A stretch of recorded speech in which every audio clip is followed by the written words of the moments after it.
ዓለም ኪራይ ቤት ናት፣ ዘላቂ አይደለችም። ለሥጋ ነው እንጂ ለነፍስ አትመችም። ለሥጋ ነው እንጂ ለነፍስ አትመችም። ግን በእርሷ የኖርን ትእዛዙን ከፈጸም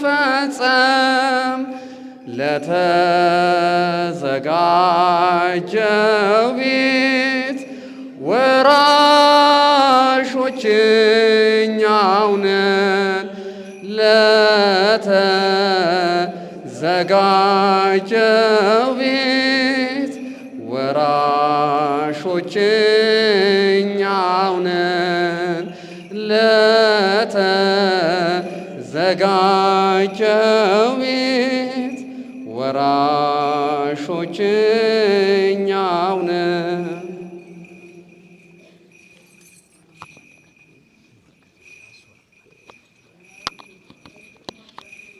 እሺ ለካቴድራላችን ለፈለገ ሰላም ዘመላእክት ሰንበት ትምህርት ቤት ከጣዕሙ ብዛት የተነሳ አጥንት የሚያለመልመውን የመላእክትን ዝማሬ ያሰማልን። እንደምታውቁት ከሩቅም ከቅርብም የመጣችሁ ዛሬ ለበርካታ ዓመታት በዚሁ በካቴድራላችን በልዩ ልዩ መንፈሳዊ ሥራ ተሰማርተው በክህነታቸው የታወቁ ምእመናንን ያገለገሉ ታላቅ አንጋፋ አባት ናቸው። እንግዲህ ቀሲስ ተክለ ዮሐንስ መኩሪያ ማለት ነው። በቅጽል ስማቸው የሚታወቁት መምሬ ክያ በመባል ነው። ሰውን ቤት ድረስ እየሄዱ የሚያጽናኑ የሚያረጋጉ፣ በተለይ የድሆች አባት ናቸው። በዚህ ዙሪያ ተጠልለው ያሉት ምስኪኖችን ከሚያገኙት ላይ ያድሉ ነበረ። ትልቅ አባት ናቸው። ለዚያ ነው አሁን ኔቢጦች ራሱ ሳይቀሩ ድኩማን አባቶቻችን እናቶቻችን ሲያለቅሱ አይታቸዋልና ያበጎ ምግባራቸው ነውና ክቡር አባታችን በነገራችን ላይ በክቡር መልአከ ምሕረት ቆሞስ አባ ዜና ማርቆስ መልካም ፈቃድ የካቴድራላችን ፈለገ ሰላም ዘመላእክት ሰንበት ትምህርት ቤት እንደሚታወቀው መስከረም 13 2016 ዓመተ ምህረት እኒህን አባት እናስባቸው ለብዙ ዓመታት ያገለግሉ ናቸው ተብሎ ከክብርት ባለቤታቸው ከወይዘሮ ወይንሸት ተሾመ ጋራ ካባ በማልበስ ልዩ ልዩ ስጦታዎችን በማመልከት ቤተሰቡ እጅግ በጣም ደስተኛ እሳቸውን ደስ ብሏቸው ነውና ዛሬ ደግሞ ወደ አምላካቸው ወደ እግዚአብሔር ተጠርተዋል። አይቆጨንም ነበረ፣ ግን በእውነት ለክቡር አባታችን እድሜ ጤና ይስጥልን።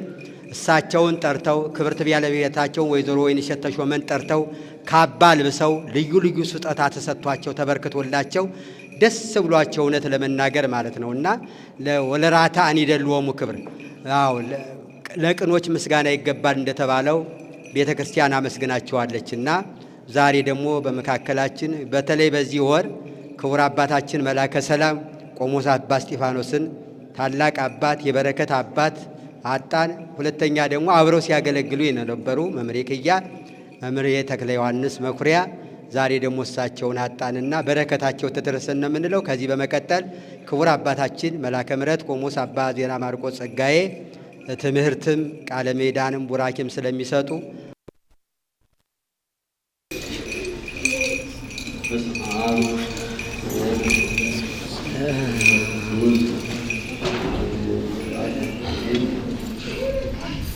የምስራቅ ሸዋ ሀገረ ስብከት የየመምሪያ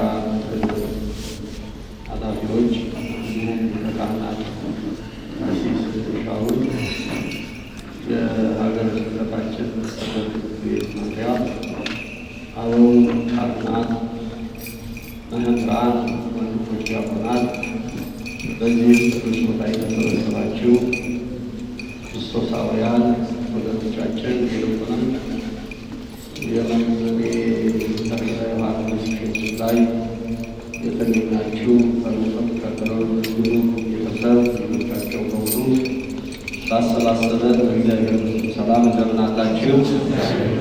ዓለማትን ሁሉ በአባትነቱ የሚመራ ቅዱስ እግዚአብሔር ይክበር ይመስገን።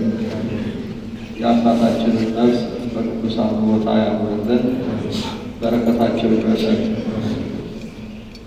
ቤተሰ ፈሊወ እግዚአብሔር ይሄ ይሰጥ መዝሙረ ዳዊት ምዕራፍ 72 ቁጥር 28 ላይ የሚገኝ ቃል ነው። የተናገረው ዳዊት ነው። እኔስ እግዚአብሔርን መከተል ይሻለኛል፣ ከእግዚአብሔር ጋር መሆን ይሻለኛል፣ ወደ እግዚአብሔር ብሄድ ይሻለኛል ብሎ ከተናገረ ውስጥ ነው። ይህንን መሄድ ይህንን ጉዞ ቅዱስ ጳውሎስን ጨምሮ ብዙ ሊቃውንት መምህራን ይስማሙበታል። ከዚህ ዓለም ወደ እግዚአብሔር መሄዱ ከሁሉ ይበልጥ የተሻለ ነው። ለእኔስ አለ ዳዊት ሁሉ በእጁ የሆነ እግዚአብሔር ያከበረው እንደ ልቤ የተባለ ነው። ሁሉ ያለው ኃይል ያለው ትንቢት ያለው ክህነት ያለው ወርቅ ብር የተረፈው ከእግዚአብሔር ጋር ቅርብ ሆኖ የተነጋገረ ሁሉ ተርፎት ተትረፍርፎ ሳለ አይ ከዚህ ሁሉ እኔ ወደ እግዚአብሔር ብሄድ ይሻለኛል፣ የእግዚአብሔር ይሻለኛል፣ ከእግዚአብሔር ጋር ብሆን ይሻለኛል አለ። ሀብቱን፣ ንብረቱን፣ ሹመቱን ሁሉን ካየ ወዲህ ዛሬ እንግዲህ አባታችን ተክለ ዮሐንስ በዘመናቸው ኖረው ከዚህ ሁሉ ይሻለኛል ብለው ወደ እግዚአብሔር የሄዱበት ቀን ነው ማለት ነው። በአሁን ሰዓት ወንጌል ልናስተምር ሳይሆን የዛሬው አባታችን ሕይወታቸው ያስተምረናል ማለት ነው። ምናልባት የሕይወት ታሪክ ቢዘጋጅ ጥሩ ነበር። ጓደኞች ስለሌሏቸው ነው። ከሳቸው ጋር የነበሩ ብዙም ባልንጀሮች ስለሌሉ መጻፍ አልተቻለም ማለት ነው። ነገር ግን ለወደፊቱ ይሄ የካቴድራሉ አስተዳደር ወይም የሰንበት ትምህርት ቤቱ ስራ ነው ሊሆን የሚገባው። አገልጋይ አስቀድሞ ከየት መጣችሁ፣ መች ተወለዳችሁ፣ የት ተማራችሁ ብሎ መዝግቦ ማስቀመጥ ይሄ የኛ ስራ ይመስለኛል። ነገ እኛ ሁላችንም ስለምንጠራ ማለት ነው። የኛ ቀን ዛሬ ስለሆነች ነገ ምን እንደሆነ ስለማናውቅ በተለይ ሰንበት ትምህርት ቤት በዕደ ጥበብ በአሰራር ብዙ ታሪክ ዘጋቢዎች ስለሆናችሁ እያንዳንዱን ካህናት፣ መምህራን፣ ዲያቆናት የሕይወት ታሪኩን ምክንያቱም ትምህርት ስለሚሆን ማለት ነው ተመዝግቦ ቢቀመጥ ከመዛግብት ወጥቶ ይዘጋጅ ነበር የሕይወት ታሪክ ማለት ነው። ይሄ ግድ ከዛሬ ጀምሮ ሊሰራበት ይገባል። የመምሬ ተክለ ዮሐንስ ሕይወት ይሄው እያያችሁት ነው። እንግዲህ ያማረ ሽኝት ያማረ እረፍት ነው፣ ምስክር ነው። እረፍታቸው ልክ የገብርኤል ዕለት ማለት ነው። ይገርማል። ትናንትና ክብርት ባለቤቷን እናታችንን ስናነጋግር ታመሙ አልሰማንም። በቅርብ ጊዜ ሄደን ጠይቀናቸዋል። በድምፅ ማነኝ ስል ተናገሩ ማን እንደሆንኩ እኔ ማለት ነው። ሌሎቹንም አንተ ከሌነህ አንተ ከሌነህ ብለው ሲናገሩ በጣም አደነቅን። ምክንያቱም የሚወዱት ልጃቸውን አጥተው እንዲበርትተው መኖራቸው ብለን ሁላችንም ተሰማን ማለት ነው። ሆኖም ግን ባለቤትየው እኔ ከገብርኤል ስመጣ ረፈድ አድርጌ ነው 5 ሰዓት የመጣሁት። ስመጣ በረንዳ ላይ ቁጭ ብሎ ነበር። ጠየቅኩ፣ በረታህ? ደህና ነኝ ገብተሽ ቁርስሽን እኔ ደህና ነኝ አሉኝ። በረንዳ ላይ ቁጭ ብለው እንግዲህ ወጥተው እየተጫወቱ እሳቸውም ቁርሳቸውን በልተው ባለቤትየው ወደ ማረፊያ ቤት ሄዱ። አርፈው ሳሉ ነው እንግዲህ የሚወዷትን ልጃቸውን ጠርተው በአንድ ቃል ተዛ ወዲህ መናገር አልተቻለም ማለት ነው። አልጋ ላይ ሆነው ወደ ሐኪም ወሰዷቸው። ተዛ ያው አርፈው ወደ ቤታቸው መጡ ማለት ነው። መምሬ ክያ ማለት ነው። ደጉ አባት ይሄ ጎደለኝ የማይሉ የ4 ሴቶች እና የ4 ወንዶች አባት ናቸው ማለት ነው። በጠቅላላ 8 ልጆች አፍርተዋል ማለት ነው። እነኝን ሁሉ ሲያሳድጉ ሁላችሁ እዚህ ያላችሁ ምስክሮች ናቸው። 88 ዓመታቸው ነው ዛሬ ማለት ነው። ታዲያ እኮ ጥሩ ሽኝት እኮ ነው። ካሁን ወደ ቆዩ ቢባል ጥሩ ነገር አይመጣም። አንዳንዴ እግዚአብሔርንም ማስቀየም አይገባም። እግዚአብሔር ይሄንን ረጅም ዕድሜ ሰጣቸው። ቆይተው ቢጸልዩልን ለኛ መልካም ነው። እንደዚህ አይነት አባቶች ጸሎታቸው እንከን ስለሌለው ምክንያት ስለሌለው ፈጥኖ እግዚአብሔር ዘንድ ይደርሳል ማለት ነው። ከእግዚአብሔር ጋር ያላቸው ቁርኝነት ከገብርኤል ጋር ያለው ቁርኝነት የተለየ ነው። እዚህ ትንሽ ዓመታት አብረን በኖርንበት ምክንያቱም እንገምታለን እናያለን። ለልብስ ለሚለብሱት አይጨነቁም። ሰው ይሄንን ለብሼ ይሄንን አግኝቼ ይላል፣ ግን ተጨንቀው አውቁ። መምሬ ክያ ማለት ነው። ተጨንቀው አውቁ።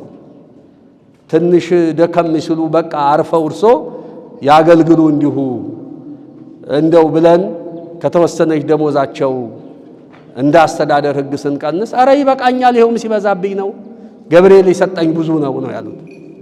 ዛሬ ሰው ብዙ ተሰጥቶንም አይበረክትልንም። እሳቸው ግን እንግዲህ ቤተሰብ አለ፣ ማህበራዊ ኑሮ አለ።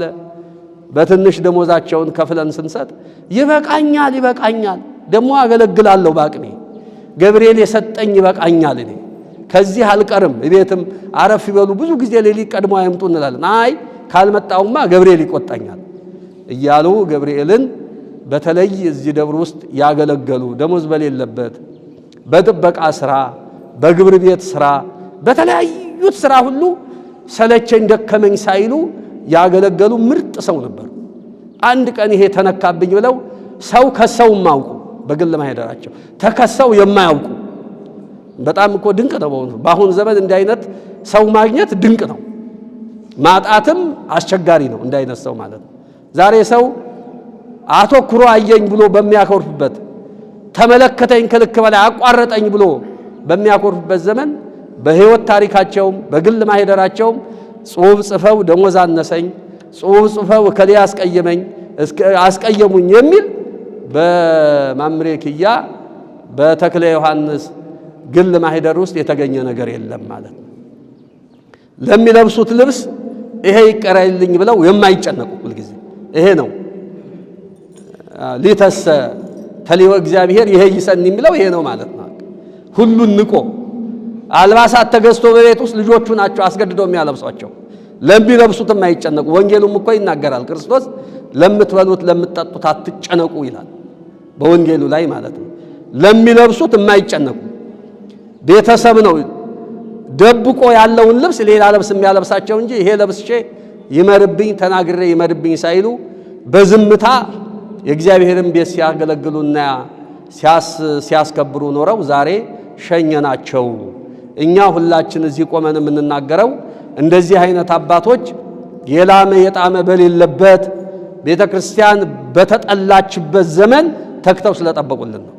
በተለይ ባለፈው ዘመን መስቀል አንገቱ ላይ ያደረገ ክር ያሰረ በሚጠላበት ዘመን በተለይ በዚህ አካባቢ አስጨናቂ የሆነበት ዘመን በዝምታ ውስጥ እግዚአብሔርን እየጠየቁ ቦታውን በጸሎትም በመታየትም ባለው ሁሉ አስከብረው ስለያዙልን እኔና እናንተ ዛሬ በዚህ በሰፊ ግቢ ውስጥ ተገኝተን እናገለግላለን። የመጨረሻውና ማብቂያ መምሬ ክያ ናቸው ማለት ነው። ከድሮ ሰዎች ማለት ነው። እዚህ ቦታ ላይ ለብዙ እድሜ ልካቸውን ቀጨማ ቅርብ ነው። እዚሁ እንግዲህ ከቀጨማ መጡ እዚህ ገቡ። ከዚህ ያልተንቀሳቀሱ ሁልጊዜ ባህታዊ ሆነው የኖሩ በትዳርም እያሉ ባህታዊ ሆኖ መኖር ማለት ነው። ይሄ መታደል ነው። ቤተሰብ እኛ ሁላችን ልናዝን ልንተክዝ አይገባም።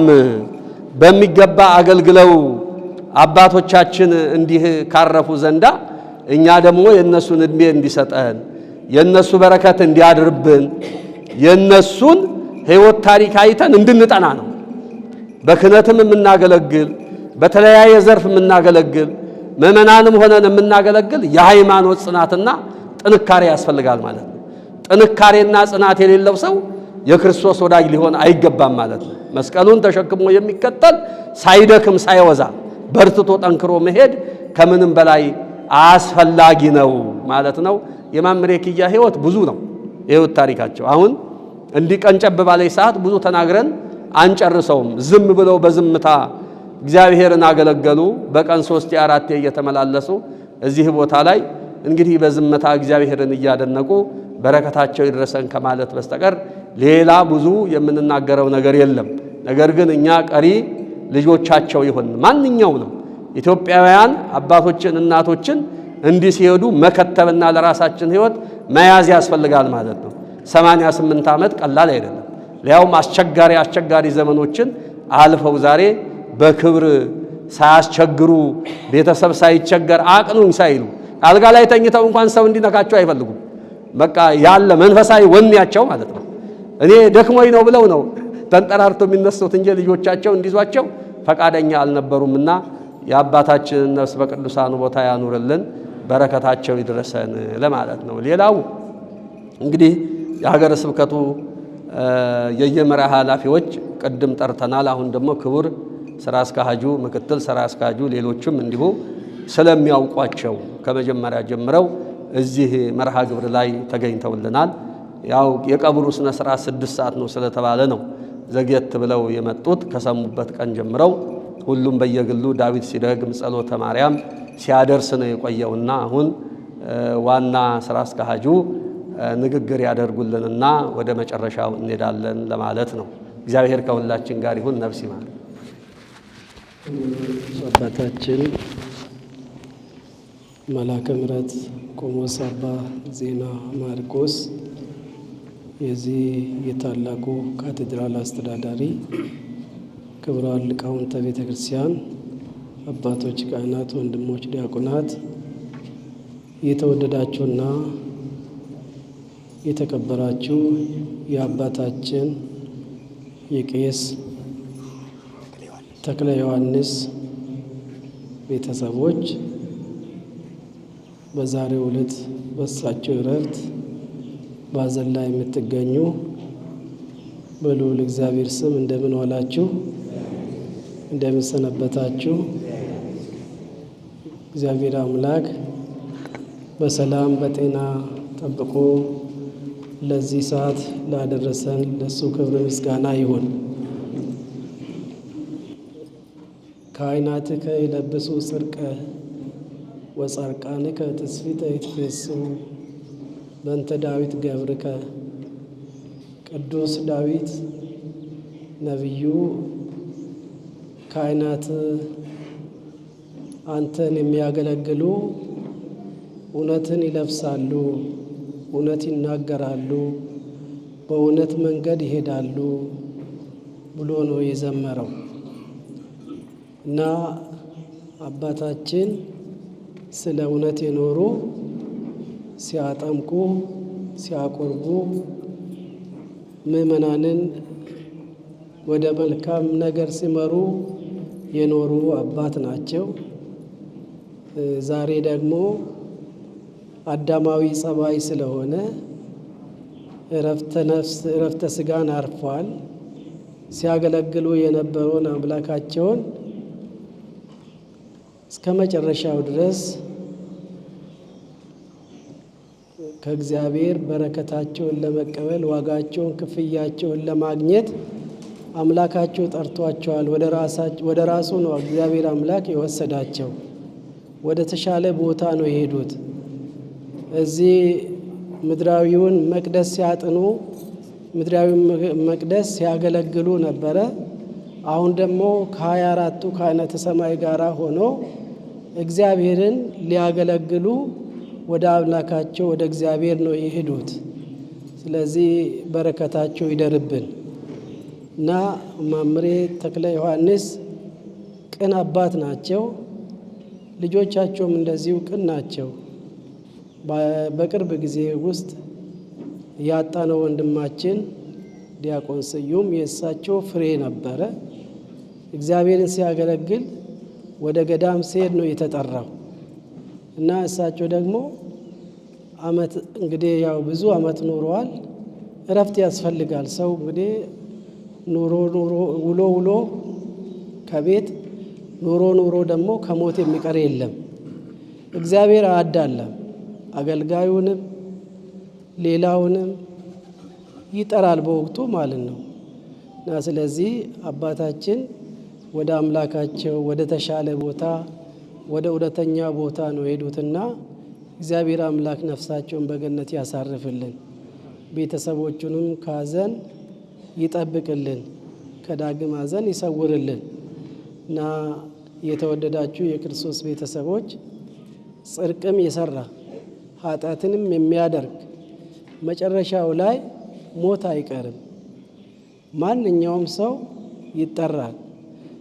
ነገር ግን ክፉ ሆኖ ከመሞት መልካም ሆኖ መሞት ይሻላል። ለምን? የተሻለ ኑሮ የተሻለ ዋጋ ክፍያው ያለ መልካም የሰሩት ሰዎች ናቸው። ከእግዚአብሔር ጋር ቀርቦ መልካም ስራቸው ተገልጾለት መልካም ስራቸው በእግዚአብሔር ዘንድ ይነበባል። እግዚአብሔር አምላክ ዋጋውን ይከፍላቸዋል ማለት ነው። እንግዲህ ከክፋት እንመለስ። እኛ አባታችን አስታራቂ ነበሩ። እንደገና ደግሞ ምእመናንን የሚያስተምሩ አባት ነበሩ። ነገር ግን ያው ጊዜያቸው ስለሆነ እግዚአብሔር ጠራቸው፣ ወደ አምላካቸው ነው የሄዱት።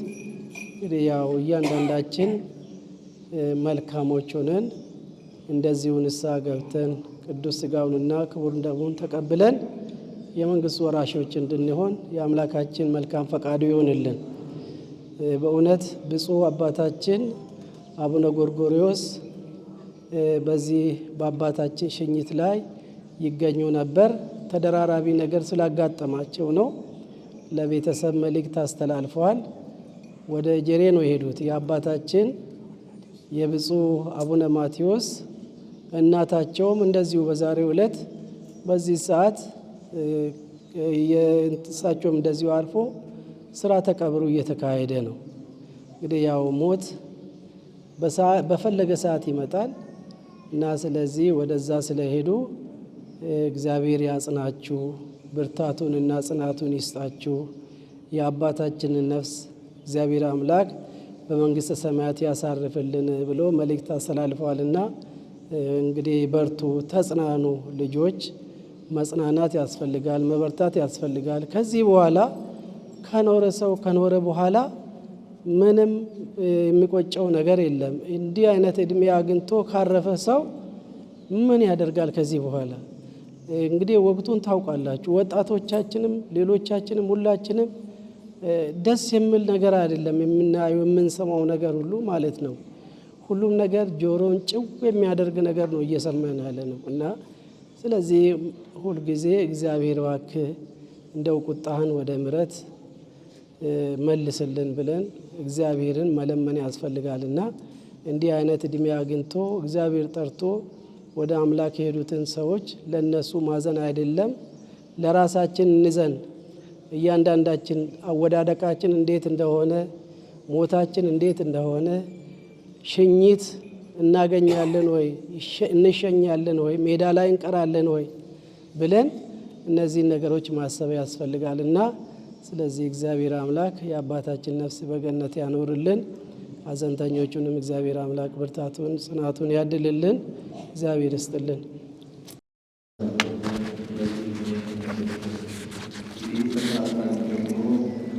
የሀገረ ስብከቱ መምሪያ ክፍሎች ሁሉም ተገኝተዋል እዚህ ማለት ነው። ምናልባት እንግዲህ ያዕቆብ ሳደርግ አብዛኛው ቀሳውስት ስለሆኑ እንጂ የመመሪያ ክፍሎቹ ሁሉም ተገኝተዋል። ማምሬ ክያን የማያውቅ ሰው ስለሌለ ማለት ነው። ደግ አባት፣ ርኅሩህ አባት ናቸው። ቤተሰቡን፣ ካቴድራሉን እንዲሁም ማህበረ ካህናቱን ወክለን እድሜ ይስጥልን እንላለን። ለሀገረ ስብከቱ ሰራተኞች በሙሉ እናመሰግናለን። እዚህ ተገኝታችሁ አባታችንንም ስለሸኛችሁልን እናመሰግናለን። እንዲህ አይነት አባቶችን መሸኘት በረከት ማግኘት ነው፣ ረድኤት ማግኘት ነው። አምላካቸው ነው ዋጋ የሚከፍለው፣ የሚታዘበው እግዚአብሔር አምላክ ነው። በእነሱ ሽኝት ላይ ተገኝቶ አንድ አቡነ ዘበሰማያት መድገም በረከት ያሰጣል ማለት ነው። የአባታችን እረፍት መልካም ያድርግልን፣ በረከታቸው ይድረሰን፣ ሁላችንም ይባርከን ይቀድሰን። ቤተሰብ ካሁን ጀምሮ ማልቀስና ማዘን ምርርም ሆኖ አይፈቀድም፣ አይቻልም። ተመስገን ነው የሚባለው። መልካም እረፍት ነው። አምረው ደምቀው ሳይራቡ ሳይጠሙ ሳይቸገሩ ነው የተሸኙት አባታችን ማለት ነው። ወልደው ሜዳ ላይ የወደቁ አሉ። እህል እያማራቸው የሚሞቱ አስታማሚ እያማራቸው የሚሞቱ ብዙዎች አሉና የኛ ይበልጥ የተሻለ ነውና ተመስገን ልትሉ ይገባል ማለት ነው። እግዚአብሔር አምላክ ሁላችንንም ይባርከን ይቀድሰን። ቅዱስ ገብርኤልም ታቦተ ቅዱስ ገብርኤል ሲያገለግሉት የነበረው ዛሬ ወዳጁን ለመሸኘት ነው ታቦቱ የወጣው። ወዳጁን አገልጋዩን የቅርብ ታማኙን እየሸኘ ነው ያለው ገብርኤል። ሄደው ደግሞ ወደ ገብርኤል ማህበር ነው ገብተው ነፍሳቸው የምታመሰግነው። የገብርኤል ማህበር ውስጥ ገብታ በሰማይ በገነት እግዚአብሔርን የምታመሰግን ነፍስ ናትና የእግዚአብሔር ቸርነት ከሁላችን ጋር ጸንቶ ይኖር። አባታችን ሆይ በሰማያት የምትኖር ስምህ ይቀደስ፣ መንግሥትህ ትምጣ፣ ፈቃድህ በሰማይ እንደሆነ እንዲሁም በምድር ትሁን። የዕለት እንጀራችንን ስጠን ዛሬ፣ በደላችንን ይቅር በለን እኛም የበደሉንን ይቅር እንደምንል። አቤቱ ወደ ፈተናም አታግባን ከክፉ ሁሉ አድነን እንጂ መንግሥት ያንተ ናትና ኃይል፣ ክብር፣ ምስጋና ለዘላለሙ አሜን። እመቤታችን ቅድስት ድንግል ማርያም ሆይ በመልአኩ በቅዱስ ገብርኤል ሰላምታ ሰላም እንልሻለን። በሐሳብሽ ድንግል ነሽ፣ በሥጋሽም ድንግል ነሽ።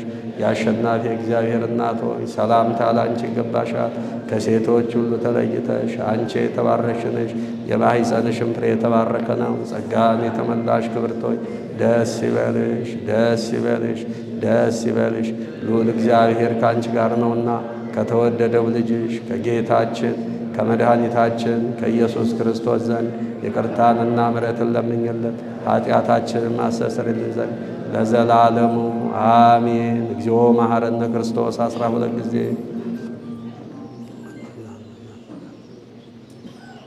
ከማሁ በእንተ እግዝእትነ ማርያም መሐረነ ክርስቶስ በእንተ ማርያም መሐረነ ክርስቶስ ማይሰራ ኃጢአት እግዚአብሔር ፍታ። ነፍስ ይማር እግዚአብሔር ያጥናችሁ።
ማርያም